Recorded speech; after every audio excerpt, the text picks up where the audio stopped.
अस्सलामुअलैकुम, welcome back to my channel. तो ये व्लॉग मैं आप लोगों के साथ शेयर कर रही हूँ जिसमें डिफरेंट चीज़ें होंगी। मैंने शामी वगैरह बनाने थे और साथ ही मैंने कुछ आगे बॉक्स आपके साथ शेयर करूँगी। बच्चों के लिए टॉय बॉक्स बनाया था, छोटा अपने टॉयज़ वगैरह फैला देता है तो मैंने उसको एक बॉक्स बना कर दिया। तो मैंने कहा इसी में मतलब आपने खेलना और इसी में रख देने हैं, इधर उधर ना फैले हुए हों। तो उससे पहले मैंने सोचा कि मैं पहले शामी का मेज़ा वगैरह बना के रख लूँ ताकि शामी का मेज़ा बन रहा होगा, इतने मैं अपना बाकी खड़े हुए वो काम कर लूँगी, साथ साथ मैं अपनी चीज़ें सारी समेटती रहूँगी। शामी तो मैंने आप लोगों के साथ कई दफ़ा शेयर किए हुए हैं, तो बीफ के भी चिकन के भी। तो इसमें मैंने चिकन हाफ़ केजी लिया था और हाफ़ केजी दाल ली थी और 2 से 3 आलू इसमें ऐड किए थे। बाकी स्पाइसेस नमक, मिर्च, हल्दी, गरम मसाला, ज़ीरा पाउडर, धनिया और ज़ीरा साबुत और धनिया पाउडर डाला था इसमें। तो अजवाइन थोड़ी सी डाली थी और ये सारे मसाले डाल के प्याज कट करके सब्ज़ मिर्चें ऐड करके मैंने इसको वेट लगा दिया था। हाफ़ एन आवर में ये बिल्कुल रेडी हो गया था और फिर मैंने इसको मैश कर लिया था गरम गरम को अच्छे से और थोड़ी देर ठंडा होने के लिए रखा था इसमें। तो अगर आपके पास सब्ज़ धनिया है तो वो भी आप इसमें बाद में ऐड कर दें जब वो इसका सारा मिक्सचर रेडी हो जाए। उसके बाद मैंने शामी बना लिए थे। और बस ये आपके साथ शेयर करने का मकसद ये था कि जब मैंने बीफ शामी बनाए थे उसमें भी मैंने आलू ऐड किए थे और इसमें भी आलू ऐड करने से एक बहुत मज़े का टेस्ट आता है और बच्चों को पसंद भी आ जाता है। और प्याज मैं इसमें इसलिए साथ ही ऐड करती हूँ कि बाद में अगर करूँगी तो फिर ना बच्चों को मेरा बेटा ना प्याज नहीं खाता, तो वो उसको होता है कि प्याज वाले नहीं मैं खाऊँगा, और इसमें उसको पता ही नहीं होता कि प्याज इसमें मिक्स हो जाएंगे और पता भी नहीं चलेगा। तो मैं प्याज इसलिए पहले ऐड कर देती हूँ तो वो मिक्सचर में साथ ही हो जाते हैं और नज़र भी नहीं आते हैं, और सब्ज़ मिर्चें वगैरह भी। तो बस जी, यहाँ मैं सारे स्पाइसेस इसमें ऐड कर रही हूँ। उसके बाद मैं इसको चूल्हे पे रखूँगी और हाफ़ एन आवर में ये सारे रेडी हो जाएंगे। कुछ किचन की चीज़ें समेटूँगी जितनी समेट सकूँगी। बस किचन की डीप क्लीनिंग होने वाली है, कोशिश है कि मैं नेक्स्ट वीक में वो डीप क्लीनिंग भी करूँ और अगर पॉसिबल हो सका तो मैं कुछ वीडियो वगैरह शेयर करूँगी क्योंकि काफ़ी वर्क मेरा पेंडिंग हुआ हुआ है।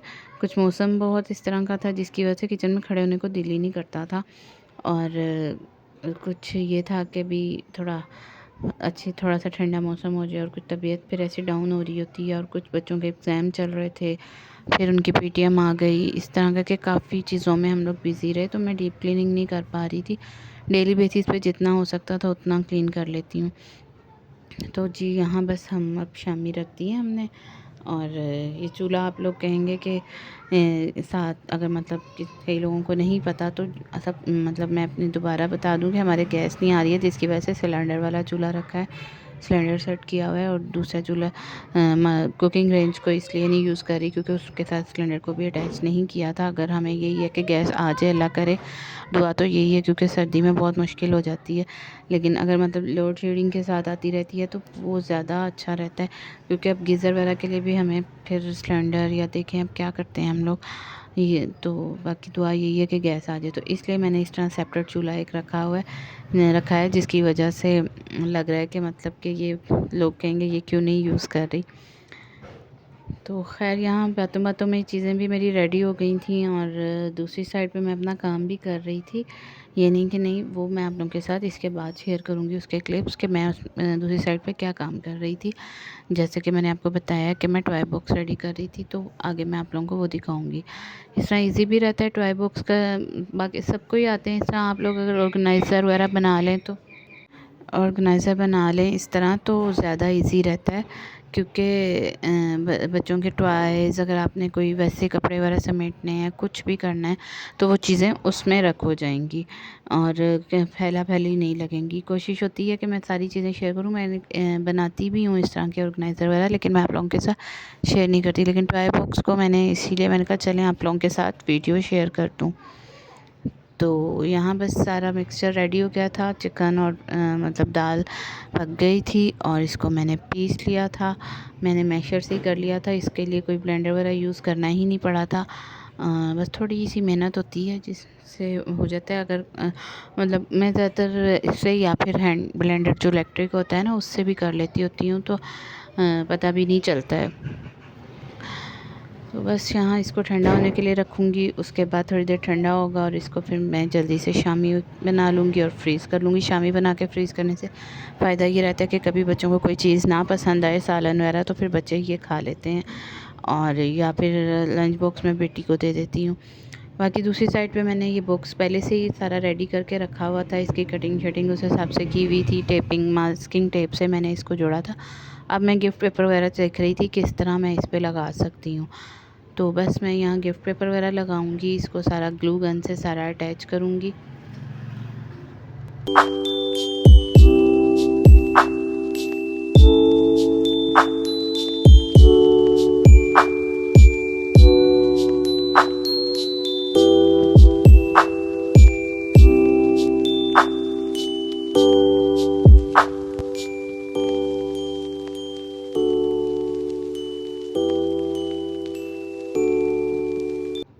यहाँ ये मैं ग्लू गन चेक कर रही थी, वो गर्म हो गई थी, तो मैंने फिर इस पे पेस्टिंग करना शुरू कर दी और ग्लू गन लगा रही थी, क्योंकि एहतियात से लगा रही थी। और मेरा बेटा भी साथ लगा हुआ था, मैं उसको रोक रही थी, हाथ जल जाएगा, ये गर्म होती है और फिर छाला बन जाता है। खैर एहतियात से मैंने सारा इसको बॉक्स को रेडी कर लिया। गिफ्ट पेपर में इसलिए, गिफ्ट पेपर जो होता है ना, वो भी आप कर सकते हैं, अगर आपके पास कोई कपड़ा है प्रिंटेड, आप उसको भी कर सकते हैं और इसको कटिंग करके इस पर लगा सकते हैं, अगर कोई फालतू एक्स्ट्रा कपड़ा पड़ा हुआ है। तो मैं इन झंझटों में पड़ नहीं रही थी, क्योंकि मैंने कहा बच्चों ने यूज़ करना है, तो मैं फिर बस उनको टॉयज़ के लिए ये बना दिया। और थोड़ा सा इसलिए गिफ्ट पेपर किया कि ज़रा अच्छा लगेगा, डेकोरेट इसलिए कर रही थी। तो मैं यहाँ जल्दी जल्दी ये बस कर लूँगी और उसके बाद सारा बन जाएगा। ये यहाँ लगा हुआ था चेक करने के, वाकई गर्म लगता है कि नहीं। तो यहाँ बस हम बॉक्स को जल्दी जल्दी रेडी कर लेंगे और सारी इसके अंदर से भी कवर कर लेंगे। कुछ 3 गिफ्ट पेपर्स थे मैंने लिए, और तकरीबन ये आप बाज़ार से भी ऑर्गेनाइज़र लेना इस तरह टॉय बॉक्स वगैरह, तो तकरीबन उतने का ही मुझे ये पड़ गया। मैंने बॉक्स लिया, ये गन की जो गम है वो ली, और उसके बाद मैंने इसके ये गिफ्ट पेपर्स वगैरह लिए, और इस पर मेहनत अलग हुई। मेरे हिसाब से कि अगर आप मतलब ऑर्गेनाइज़र वगैरह लेना चाहते हैं तो इससे बेहतर है ऑर्गेनाइज़र परचेज़ कर लें। इतना टाइम भी वेस्ट होता है और उतने ही रेट में आपको पड़ जाता है। तो मेरी तो प्रेफरेंस होगी कि मैं ऑर्गेनाइज़र बाज़ार से ले लूँ। आजकल दराज पे भी आ रहे हैं, तो मैंने बस ये चेक किया था। मेरे हस्बैंड बाद में मुझे कह भी रहे थे कि मैं मना करे जा रहा हूँ कि ना करो। तो मैं कह रही सारा दिन मेरा लग गया इसमें, और फिर जब हमने इसके प्राइस का सारा एस्टीमेट लगाया कि इतने की ये चीज़ है, इतने की ये चीज़ है, इतने की, तो तकरीबन ये उतने ही में जितने टॉय बॉक्स वगैरह हमें ऑर्गेनाइज़र मिलते हैं दराज ऐप से मैंने चेक किए, तो उतने का ही हमें पड़ गया। तो मेरे हस्बैंड कहते हैं अब बनाने की ज़रूरत नहीं है, बाकी चीज़ें तुम ले लेना। लेकिन मैं कभी कोई बॉक्स वगैरह इस तरह आए हो तो मैं कोशिश होती है कि थोड़ा बहुत कर लूँ। लेकिन वो यही कह रहे थे, कहते कि आप गिफ्ट पेपर वगैरह या जो भी आपके पास कपड़ा है आप उसको लगाओ या गम वगैरह यूज़ करो तो उतना ही रेट पड़ जाता है, तो इतने में आप परचेज़ कर लो। मतलब अपना टाइम दूसरी चीज़ों में अपना कर लो, कि कोई और वीडियो अपनी रिकॉर्ड कर लो, और टाइम सेविंग दूसरी कर लो, कि दूसरे वर्क्स में अपना मतलब कर लो। इन चीज़ों के लिए ये चीज़ें आजकल मिल जाती हैं। तो अगर मतलब कोई बनाना चाहता है वो बना भी ले, अगर मतलब अगर, लेकिन कॉस्ट उतनी ही पड़ जाती है और ज़्यादा मतलब बल्कि हमें ये एक्सपेंसिव पड़ता है। मेहनत भी होती है और थकावट भी होती है। इससे बेहतर है कि हम ये चीज़ें अगर आपको मिल रही हैं इजीली बाज़ार से अवेलेबल हो रही हैं, तो आप इनको मतलब ले दें। आप इससे बेहतर मैं अपने बच्चों को पढ़ा लूँ, या अपने जो भी मैं अपना वीडियोस वगैरह रिकॉर्ड करती हूँ तो मैं वो चीज़ें कर लूँ। तो ख़ैर मैंने बस ये मेरा शेयर करने का मकसद यही था। फिर मेरे पास ये नीडो का एक बॉक्स पड़ा हुआ था, तो मैंने कहा चलो इसको भी मैंने डबल टेप मंगवाई थी, तो मैंने कहा मैं ये चेक करके देखूँ कि ये डबल टेप सही रहती है या नहीं। अभी तक तो वो टाइल से नहीं उतरी, और मैंने कोई इसमें वैसे हैवी सामान भी नहीं रखा। जगह ऐसी थी जहाँ मैंने लगाई वहाँ हैवी सामान नहीं रखा जा सकता था, लेकिन मैंने इसमें कुछ नैपकिन वगैरह जो किचन के रुमाल जो रोटी के लिए या वैसे जो हाथ वगैरह साफ़ करने के लिए या गर्म चीज़ें पकड़ने के लिए यूज़ होते हैं, तो मैंने वो किए थे, और ये मैंने इसका साथ कटिंग करके इसी में लगा दिया था। तो इसको सारा पेस्ट कर लिया था, लेकिन वो उतरा तो नहीं है। लेकिन मैं फिर भी एक दो और चीज़ें जहाँ हैवी चीज़ें होंगी उस पर भी डबल टेप चेक करूँगी। और ये मैंने डबल टेप मंगवाई थी, इसका मैं चेक कर रही थी, क्योंकि मैं चीज़ें जो मंगवा रही थी मैं साथ साथ खुद भी यूज़ करके देखती हूँ कि अगर मैं आप लोगों के साथ शेयर करती हूँ कि बस मैंने ये चीज़ें मंगवा ली, लेकिन मैं उनके रिव्यू भी आप लोगों को बताऊँ कि आप लोग ले सकते हैं कि नहीं। लेकिन अभी तक तो यही है कि मैंने इसमें यही चीज़